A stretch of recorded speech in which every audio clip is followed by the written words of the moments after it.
मुझे यहाँ नहीं आना चाहिए था। अगर बारान ने पहचान लिया, कयामत आ जाएगी। यहाँ से तो कुछ सुनाई भी नहीं दे रहा। जेलसी होने लगी है मुझे।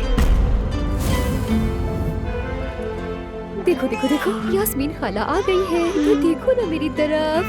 अरे अरे अरे अरे, हमारी प्यारी बेटी। चलो चुप हो जाओ। तुम्हें क्या लगता है यास्मीन, अपना मुंह इस तरह टेढ़ा मेढ़ा बनाओगी तो ये चुप हो जाएगी? परेशान मत हो जवेरिया, मैं भी से चुप करवा दूंगी। दरअसल मैं सोच रहा था कि कमरा चेंज कर लेते या फिर नया घर ले लेते। अगर सच कहूँ तो मुझे ये घर और अपना कमरा बहुत पसंद है। मुझे सुनने के लिए इनके करीब जाना होगा।